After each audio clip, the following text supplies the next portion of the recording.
It's time, all you film history lovers. It's the spooky season, and welcome to the eerie world of Poltergeist, where the paranormal isn't just on screen, it's backstage too. Get ready for a ghostly ride through the curse that haunted this Hollywood classic.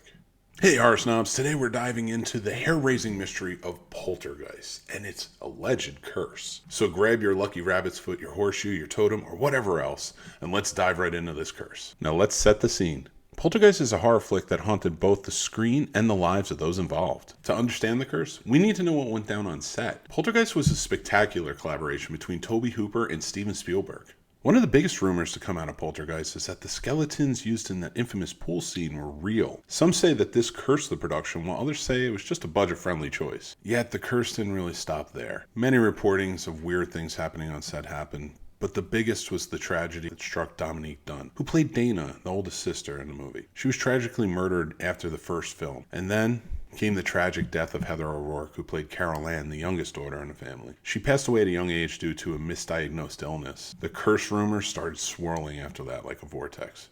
Despite the chilling coincidences, Spielberg himself dismissed the curse as mere superstition. But that didn't stop the curse from becoming a staple in Hollywood lore. The legacy of Poltergeist? It's a huge one. It became a horror classic, but the curse made it more than just a movie. It spawned sequels, a remake, and countless parodies over time. It became a legend, a campfire story for aspiring filmmakers. The curse is almost as famous as the movie itself. So the next time you hear static on your TV, you may want to beware. The curse of Poltergeist might be coming for you. Hey guys, we have a very special interview planned for you today. I sat down with Trevor Stottlemeyer from Ambassador Radio to talk more about the curse and Poltergeist. So sit down, enjoy this Trevor cut, and we'll get back to it right after. All right. Hey everybody, welcome back to another interview here on Snobs Film History. I'm Mick Manhattan. I'm joined today by Trevor Stottlemeyer from Ambassador Radio. Welcome, Trevor. Thanks for coming on the show, man, talking to me about the Poltergeist Curse. Well, number one, thank you for having me on.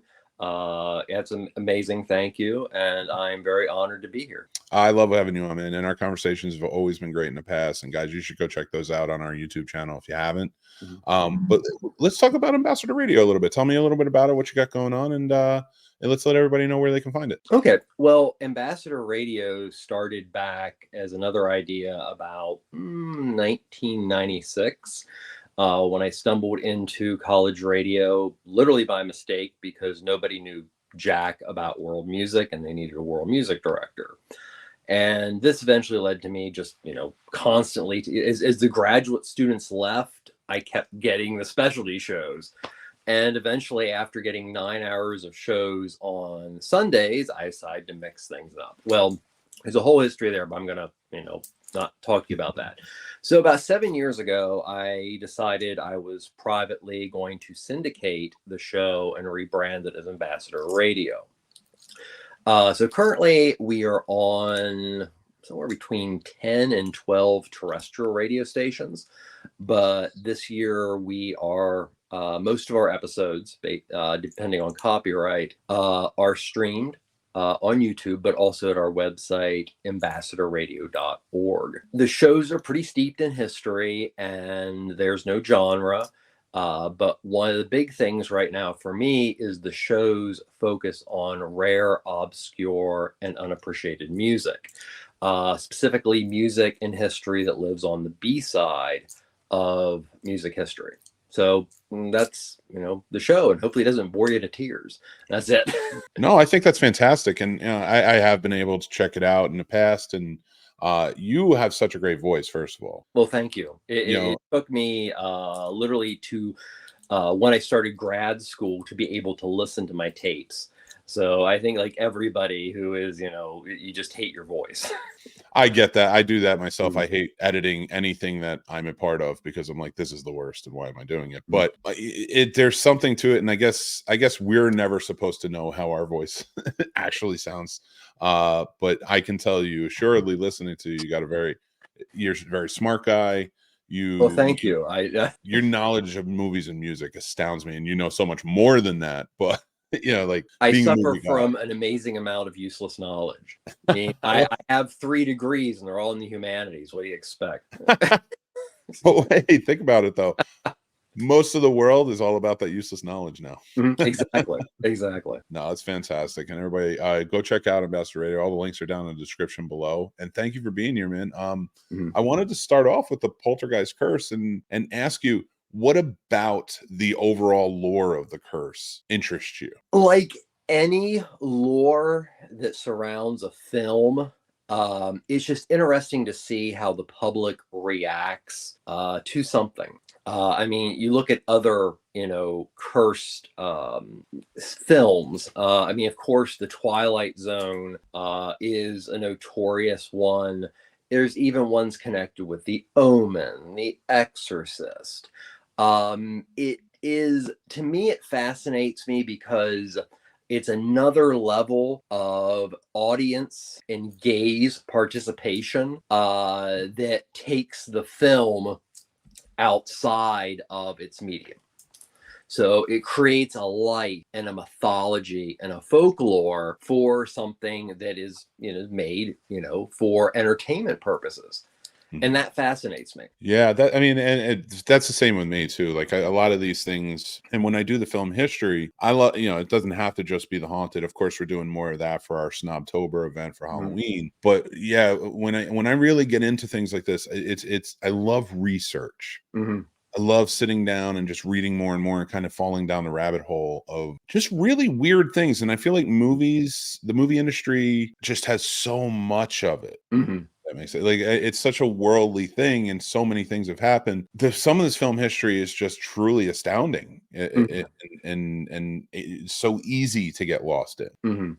And so when I came across like the Poltergeist Curse, because I was looking for more haunted or spooky sort of stories for the season, I got, I've always known or heard about the Poltergeist Curse. I shouldn't say I've always known, because there's a lot of story to it.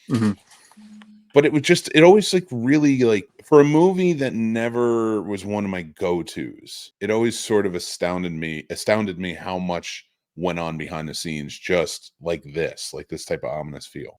So for you, like, watching the movie, well, first of all, like, what do you think about the movie Poltergeist, or the movies in general in the franchise? Well, first of all, the original Poltergeist is one of the most frightening, graphic, and also trauma-inducing PG films ever made.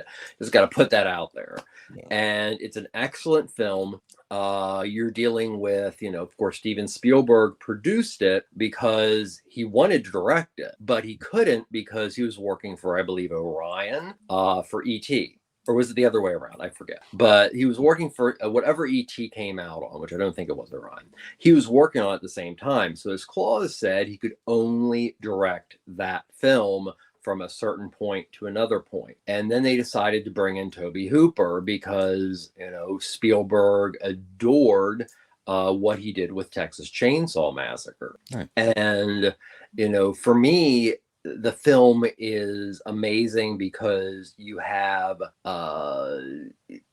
this amazing melding of, the Spielberg Hollywood with the, almost grindhouse elements and, guerrilla filmmaking of Tobe Hooper. And one thing about Spielberg, and why a lot of people question whether Tobe did it or not, or Steven ghosted the directing, is the fact that as a producer, he's known for being a very hands-on producer that does everything they possibly can to help their director. And that's why you see a lot of photographs and stuff like that with, him and Tobe talking, because he's actually being a producer. Very true. And I like, that's important to note too, because there has always been that story of like Spielberg directed this and Tobe Hooper sat on the sideline. And for me, you watch that movie, and I like how you put it, like he's a hands-on producer, and that's why he's in so many pictures. Like, you're right. There's a lot of producers that don't show up in pictures if they're not hands-on. But when I watch that movie, I definitely see Spielberg influence. Oh yeah. That opening shot, Spielberg cloud. it's got it all. So when I watch this, do I think Tobe Hooper directed it? Yes, because there are some very special horror moments that like almost fingerprints, that directors have, that, and it's not the things they add, it's just how it looks. It's just that like that gleam that it has, that like you're like, all right, I know who made this. I know this is a Tarantino film. I know this is Spielberg film. I know this is a Robert Rodriguez, something like that. Tobe Hooper has that. Yeah, Everything he's Tobe done, Hooper and Spielberg have. Oh yeah. And them working together, I mean, trust me, I've never heard anything negative about Spielberg. I think in certain ways he does fall into the category of people like Roger Corman and things like that. He wants to find the talent. And I think he lended a signature of himself to try to propel Toby's career. That's my personal take on it. Oh, absolutely. And like you said, I think he was hands-on there every day. I also think that he loved horror. He didn't get to do much of it. After Jaws, there wasn't much horror for him. The script treatment was by him. He hand took it to Metro-Goldwyn-Mayer. Yeah. So when he goes there and he gets this movie made, it's his fingerprints are definitely all over it. And I understand why. I understand why he might have jumped in even as a second assistant director. Now, this is all speculation, of course, what we're talking about. I know years ago, I'm sitting and I forget who I was talking to, but somebody who worked on the film. He worked at Full Sail at the time. And he goes, I don't care what anybody says. If anybody says Tobe Hooper didn't direct that movie, I'll punch him in the mouth. And I don't like to give everybody's names out. Like, I know his first name, so I don't want to give it out just because, like, if he didn't want anybody to know. But there's a few different directors that were like, not directors, counselors that I had at college who were like, yeah, no, that's a Tobe Hooper movie. Spielberg's was in it, but like you can tell with like certain acting choices, certain things that show up in that movie, like it's definitely a Tobe Hooper film. So I'm glad. But I personally, in this, I'm just gonna say, for the Snobs stand by, Tobe Hooper directed that movie. That's all. I can't speak for you, but and Ambassador Radio, we both say Tobe Hooper directed. If you ask me about the movies, well, number one, the first film is great. The sequel has amazing set pieces, but it suffers from sequeldom and the fact that you had a different group behind the scenes doing it.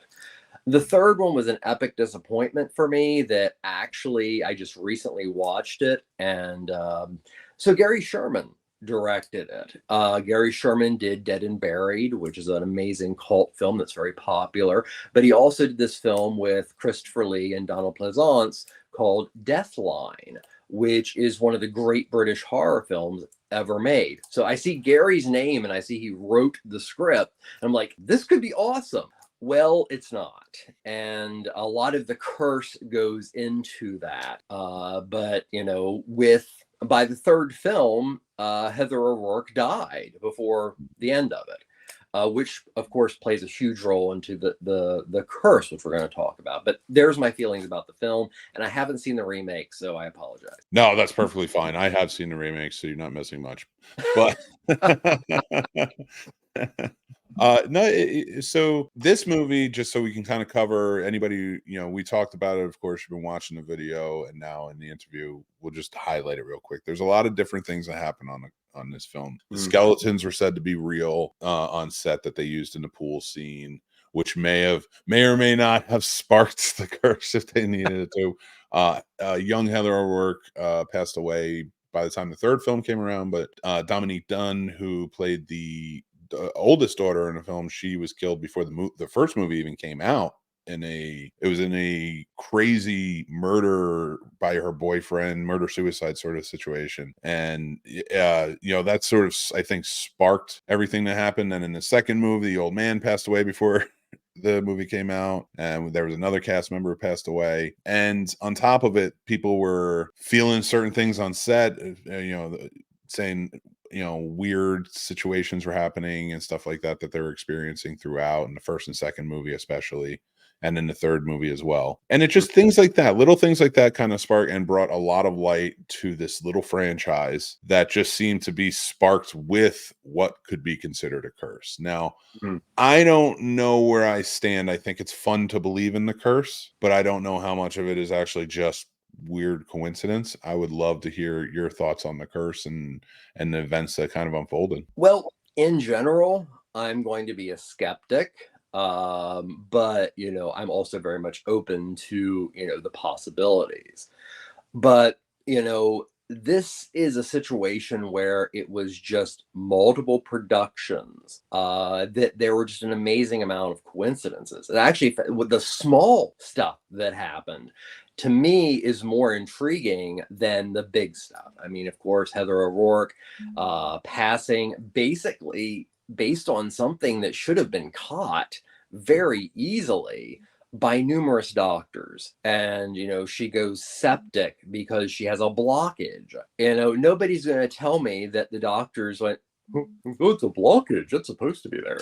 So that's very much part of the lore. And of course you have Miss Dunn. Now Miss Dunn was just if the name Dunn, pardon me, sounds familiar. She was Griffin Dunn's sister, and her father, Dominic Dunn, was one of the most prolific and respected editor writers for Vanity Fair. So she's already got the Hollywood curse. Yeah. Not just the Poltergeist curse, but little things happened. Like the first 2 days of filming a Poltergeist, none of the cameras or anything worked. There was just a huge issue with that, and a lot of people say that there were so many professionals there that it should not have happened. Other little things. I mean, not to jump into the third film, but so Zelda Rubinstein, who plays Changina, the medium, who also is one of the few people to eventually, say, I can't take all these phone calls because the curse became a thing, went on television just to say, hey, I'm the medium in Poltergeist. I'm the mysticism. This is bullcrap. This is just a lot of bad things happening. But on the third film, so they're filming Zelda Rubinstein, and she suddenly just goes into a daze, and she is called into the office, and her mother died. She had a very, very tight relationship with her mother. The interesting thing is when the editor and Sherman reviewed the film, there were like 3 cells that have this weird light over them, and they've tried to explain it and they can't, because all the explanations would have messed up the film even more. So to me, in a world of Zach Baggins and all that kind of stuff, that's an element of the curse that I think would make people believe. Mm-hmm. That's a great point. And because it's to have somebody, and I like how you brought that up, with Zelda Rubinstein being the medium and being even not skeptical, just downright saying no, like this isn't real. There's just problems, and putting that to, especially considering how much the movie benefited from the curse idea and what was happening with it. Kind of bringing on this popularity of like, wow, these movies are cursed. That's crazy, with all these, there's so many weird coincidences. And for her to come out and say that, and then for something like that to happen, that really does drive the nail right down deep into it. I didn't know that at all. That's thank you for sharing that. No problem. I mean, it's like, it's hard for me to not say publicity stunt when they brought on the second film, specifically Judd Nelson on the second film was like, I feel this horrible force, there's something going on, and at least that's what he claims in interviews. And that was the catalyst to bring in Mr. Swanson, who also was a Native American medium. And he did a cleansing, and supposedly the next day everything worked great. That to me stinks of publicity stunt. But that, so you had all this stuff happen with the first film, and people who were directly connected to this first film. What do you do to make sure you make money? You ride the wave, you continue the mythology. So that's a great point. And you really need to, in a weird way, like to kind of, comfort everybody that's on set coming in, especially you have one of your actors not returning because of a very vicious thing that happened. So coming on to that second movie, I have to imagine, what is that like? You know, what is that like for all these actors kind of coming back together? Because I've been a part of movie sets where afterwards it's like, yeah, you've connected, you've bonded, you've made this thing. And I got to imagine if it's a movie being directed by Toby Hooper and a movie produced by Steven Spielberg, and I've heard about their sets before, everybody's kind of close knit throughout the entirety of it and such. To come back and like you have these curse situations going on, all the weird stuff that happened in the first one, then you have one of the actors died, and then you got to come back together from it, and she's essentially been written off. What is that like mentally for these actors to need that cleanse and get that cleanse? Like, we're sitting here speculating whether this is, do we actually believe in a curse? Is this real? What is it? And they're actually like, this is cursed and I don't want to be here anymore. What are we going to do? Well, that definitely comes from the best case scenario in the production of a film is that depending, whether you have a 3-day shoot or a 16-week shoot, you almost have to become family, because you're looking at the fact that you're shooting 12-hour days, and you live basically in a commune that is a creation of this film. So people get close, and that leads to, of course, people, feeling extraordinarily bad when something happens to one of their ex-co-stars, but also leads to, it's like drama. You put a whole bunch of people together for a while, something happens. And in this case, a mythology was built. Yeah. And that's such it's an important thing. Like, this is that is the new mythology, right? Like, yeah, it's urban folklore. Yeah, that's a great, urban folklore for sure. But like, but to compare it to old mythology, all these old stories, it's so in our face. We're living with it now. The movies are there.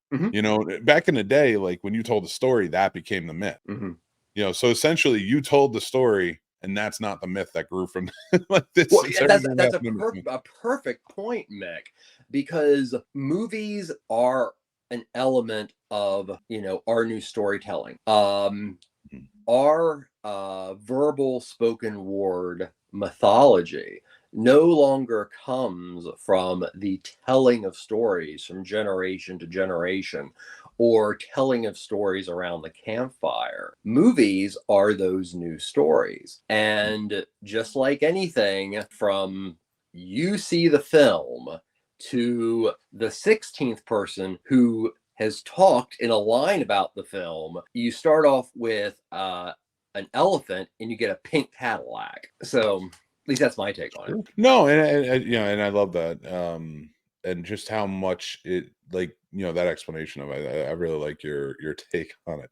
But even like going back to this curse, and we've seen it in other movies too, but I feel like a lot more movies since this one have tried to develop their own curse. Now, this one I don't think was developed. I think it was just, okay, these bad things are happening, how do we use this? Like you said, it might be a PR move, could be, speculation. But how many other movies have we seen since the first Poltergeist, where it's like, oh yeah, like, no, on the set there's a haunting or this, that, or all this bad stuff has happened? Not a ton, but there's definitely people trying to use that PR move for sure. And I think that's where it lives with us now. Well, I also think with the actors, looking at the work of Toby Hooper and how Toby Hooper functioned, I could see him, kind of feeding the mysticism around just what was kind of an unlucky shoot.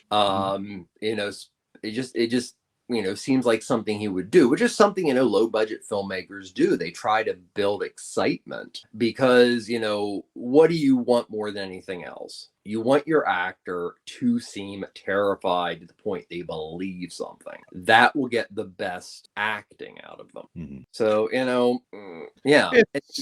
Like,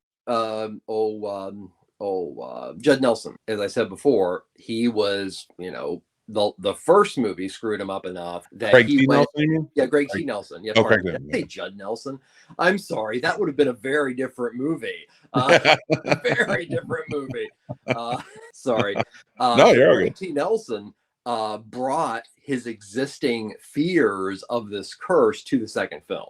Do you now? I know he played it. How much do you think? Like, and this is again, a lot of this is speculation, because everything when it comes to a curse is speculation, right? Exactly. we can go on and on all day long, but fact of the matter is, it's still all speculation and conjecture. We don't know. Exactly. So for something like this, like how much do you think Craig T. Nelson might have been playing it up?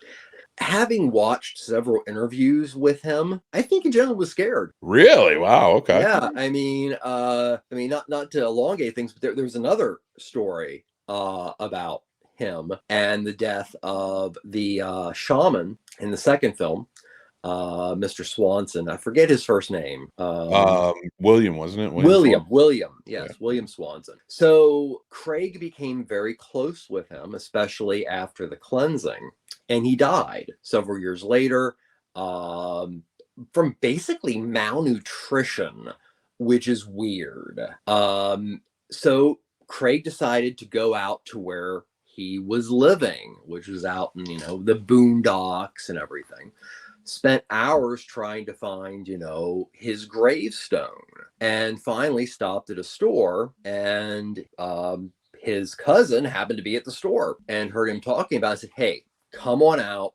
We're going to take you to where it is." So he goes out, and it's this basically open field, and it is a Indian burial ground. And Nelson proceeded to talk about, when I got out, there was this horrible sound of cicadas, and it was so loud.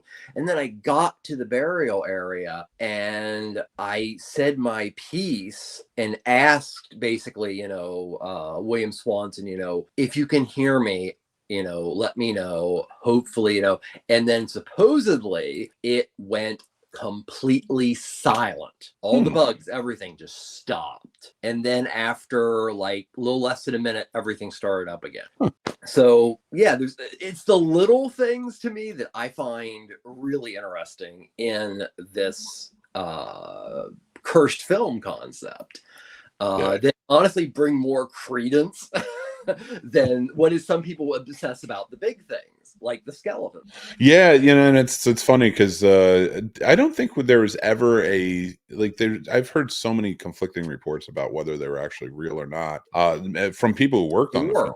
They Okay, were. they definitely were then. All right, well, because even like doing my research, not on all this, of them, but there were real skeletons. Yeah, which which is funny to me because that's always been played up like, oh, the real skeleton. I'm like, I was in the school at the same time, and there was a real skeleton.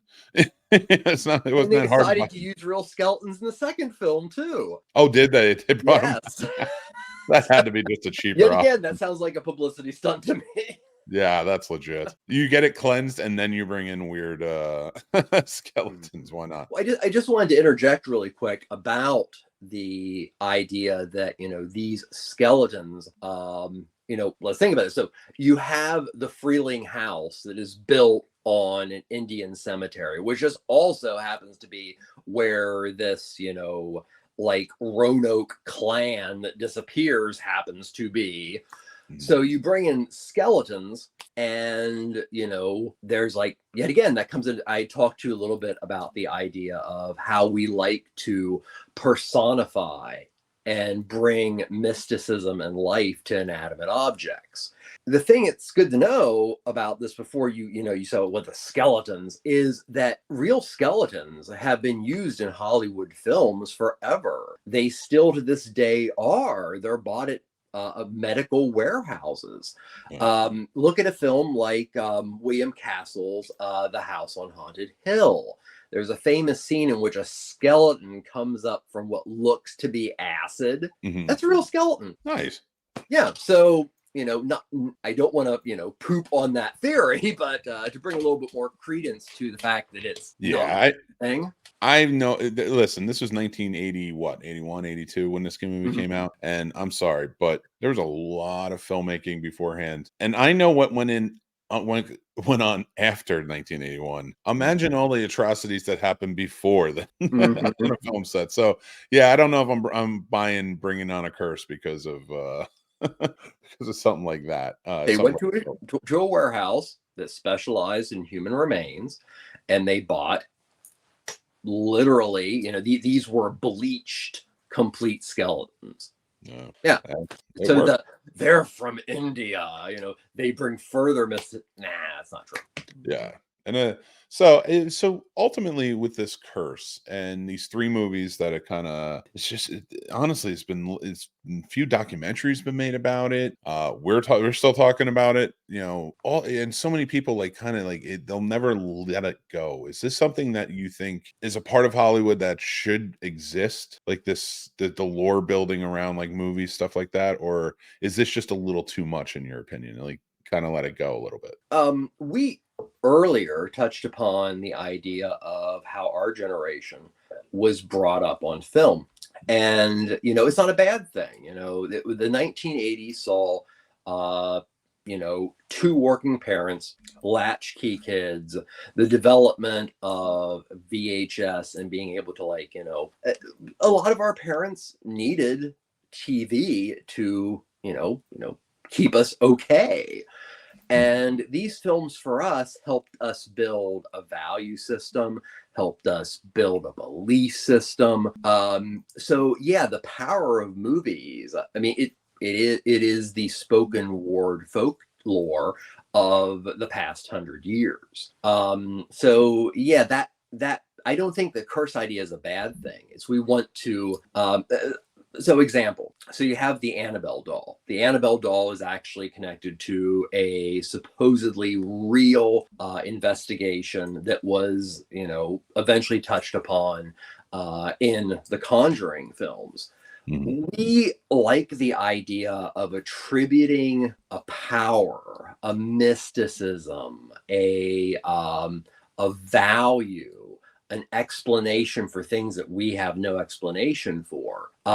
It keeps our mind going. It fills our need for the fantastic. So yeah, I mean, so you have Annabelle, but then in the Poltergeist films, you have the clown that strangles out Robbie. Pardon me. But here's another thing. As far as the curse, Robbie, I forget the actor right now, claims that when the clown attacks him, the mechanism went wrong, and what you're actually seeing on camera is him being strangled by the clown. I have heard that, and to me, and I don't mean to cut you off because I do want you to finish your point, but even when I've heard that, like to me, that always felt like more of the publicity, because it was like, not saying that there wasn't some kind of malfunction, but how much did you add? How much exaggeration goes into it for the publicity? Because that's like one of the scariest scenes in the movie.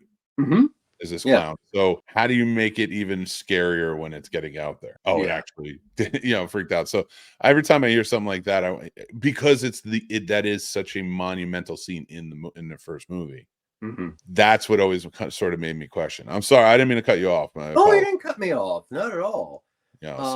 The only thing I can really bring up, you said about media stunts and things like that. The 1980s was a huge change in generalized media. So you had shows and channels like E, Entertainment Tonight.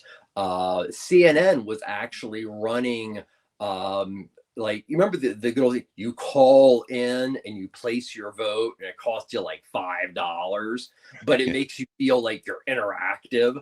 So CNN would run these things in which they'd show you 4 stories, like, say the war in Nicaragua, Reagan, going about his attempt to make, the United States an oligarchy, something else that happened in Bangladesh, and then cute puppy dogs.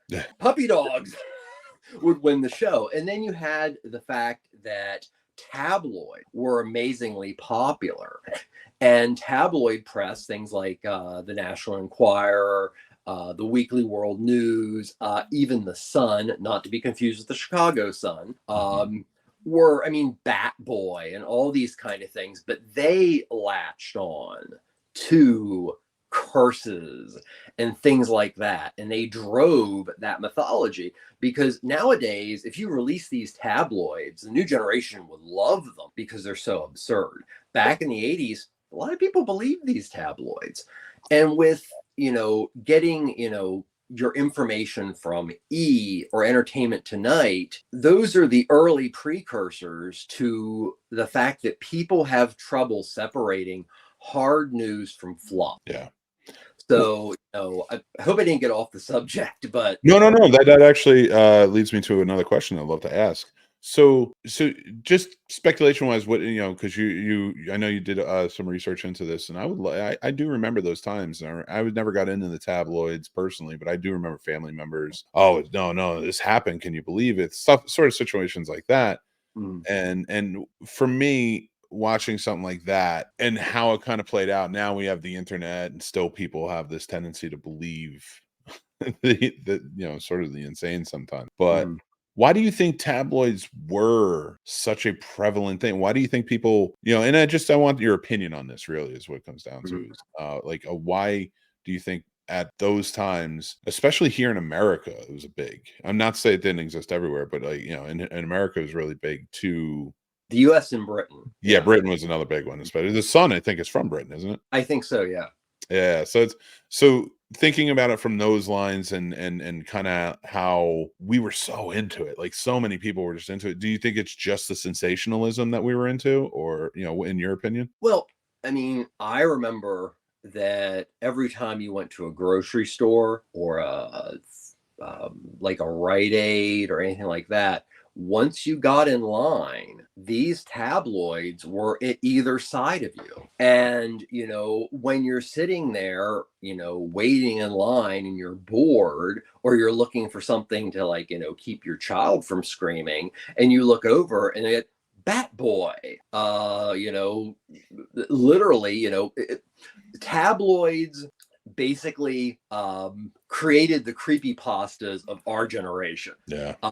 So, to put it on a contemporary feel, but, you also had older generations that, the Reagan era was a lot about fear. And, he brought his, Ronald Reagan and commies is a whole other episode, but you had his elder supporters that, were pretty easily convinced if it's in a newspaper, it's got to be real. Yeah, that's true. And that's true, boys and girls. Yeah. Yeah, definitely, for sure. So, I mean, to even talk about it with movies and to see how movies use that, though, and we're able to play into those, that, into building myth and lore and outside of the actual. Also did it. I remember seeing articles in Us and People about the Poltergeist Curse.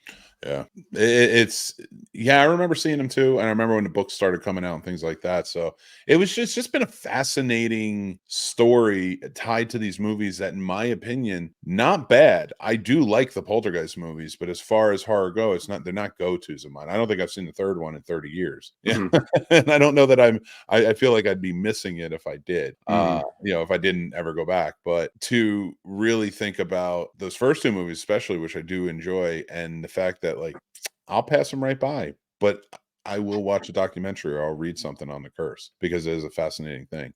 For you, kind of wrap up here on this. How do you feel where do you think the Poltergeist franchise lands in the overall of like horrordom? Like, do you think and if there was no curse, do you think it would still remain there? Oh, and number one, I think it would remain there no matter what, because it's literally sandwiched between Close Encounters of the Third Kind and E.T., and you bring in, the first major film that is, directed by, the cult, maven, and the man who potentially, and actually I'd have to say probably did make the scariest film ever made, Texas Chainsaw Massacre. So it will be a classic film no matter what, but the mythology, kept it more in people's minds. And I think the mythology was less a studio thing, and it comes back to those tabloids, and it comes back to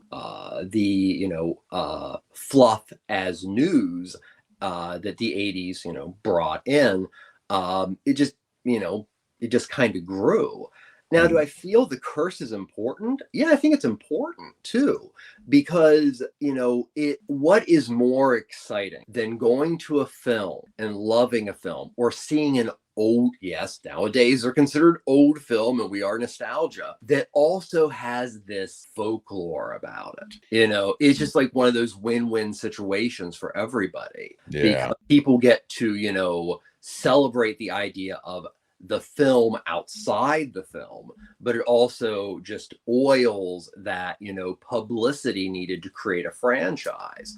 The directors of Endgame are apparently connected to a reboot, second remake of the film. It led to a television show, Poltergeist Legacy, which Gary Sherman, who was the director of the third film, and did not want to finish the third film. Nobody wanted to finish the third film. The studio made them, actually came back for the Legacy because he wanted to try to answer things that they weren't able to with the death of Heather O'Rourke and the fact that nobody wanted to be there. I do think, I think the original film's a classic. I mean, it's the ghost equivalent of Jaws. Yeah. Yeah. While I don't know, I necessarily agree with that, only because of and it's merely personal reasons. Just because I love Jaws so much. Yeah. But I will biasly always defend that film ardently. Like I love Jaws as unbelievable. And I will have you back because you said that. I'm gonna have you back when we do the Bruce the Shark Snobs Film History episode. There's a lot of wonderful stuff about that. So no, but in short, for me, I just have to say, I think, the idea of curses and the idea of, the magical thinking of, let's put a mythology to something we like. I look at what my kids are watching. And I mentioned creepypastas, and you have analog horror now, and then other thing, the scary stories you read after dark, it all it builds to having a life outside of its medium, and I think that's awesome because it makes people go back and hit up nostalgia now, and it keeps those things alive. That's a great point. I love that. And yeah, overall, I think you need these things, whether it's marketing or it's just coincidence or it's an actual curse. You never know. Mm-hmm. Yeah. I think you need these things, especially when it comes to movies and other mediums, art books, anything really. Like I think that adds a lot to that mysterious creepypasta, if you will, because I do love the fact that those tabloid stories have continued in some way for the age of the internet in that way. And so I always I like where that's coming from, like that association you made as well. But overall, yeah, I just think that these things are important, not to every movie. I don't think every movie should have them, but it really solidifies that there's more to films. It's a product of fandom too. True, but I mean, I really feel like these things they solidify that there's more to films than the actual film. Like there's a whole backstory. There's something that happened. There's something even bigger happening than what you're watching. Exactly. Just to make it. So, and I always liked, although this is a tragic story in this instance, there's so many wonderful stories about makings of films, and I love the lore keeps that alive. I really think things like this helped build a generation like us who like to watch the DVD extras. Well, I don't want to interrupt, but you mentioned, art books. Yeah. So I'm going to make an assumption that there are more people that can get that Van Gogh cut his ear off that can actually identify a Van Gogh painting. Really? Thing. Yeah. Would you suppose that's because they made a movie and that was a prevalent scene in that movie? It became part of our vernacular. It became, Van Gogh became more known for his crazy acts than his deep catalog of art. Well, there is definitely some irony there too, to play to kind of what we're saying and how that plays out. Because if you really think about it, he was not known for his art when he died, and then became known only because of his art, and now he is more known for who he was as a person creating this art. Putting together those little. Yeah, I need to end And it it's here. always been It's Friday. You're going to make me whether it was an artist or whatever. People have always been building on the sensational and scandalous areas because, to put it, as simple as possible, that crap's cool. You're not wrong. That crap is cool. I love that. And on that note, I want to say, Trevor, thank you so much, man, for coming on and just thank you talking to so me. much. I love this, guys. Go check out Ambassador Radio. Hang out with Trevor. All right, because when he's talking to you, you're learning a lot, and it feels like you're just hanging out with a friend. I gotta say, like, a great deal. Even from the first time we sat down and talked, like, and I think you came on a show and we had a really good conversation. And man, you shine a light on a lot of great movies for me. Well, thank you. That's very flattering. Thank you. Of course, I am an armchair film historian. And I've had many people. I don't like the term cinephile, but I like the term movie lover. Hey, and you are a true movie lover, my friend. And thank you for coming on here and talking to me again. We're going to get you back on and other shows too. So make sure you go down in the description, support my buddy here, Trevor and Ambassador Radio, because it's important to have artistic things and outlets like that. Exactly. Well, a million thank you. Yet again, it has been an honor and a privilege. All right. Until next time, thank you, Trevor. Thank you, guys. And we will talk to you next week. So there you have it, brave souls. The tale of the Poltergeist Curse, a story of spine-tingling coincidences, haunted Hollywood, and some seriously creepy skeletons in the closet. Thanks so much for joining in, and thank you to my guest Trevor Stottlemeyer from Ambassador Radio for coming in and having an extra long talk with me. If you're watching the Trevor cut, we appreciate you. We also have the shortcut of Snobs Film History available. Remember to like, subscribe, and hit that bell so you know when more episodes of Snobs Film History and other great shows come out as well. I'm Mick Manhattan, your host. Thank you guys so much for joining in. Thank you to our wonderful sponsor, Entertainment Earth, who has great collectibles and action figures and things like that. And you guys should definitely go check them out in the description below. And remember, be kind, stay spooky, and I'll talk to you guys very, very soon. Take care.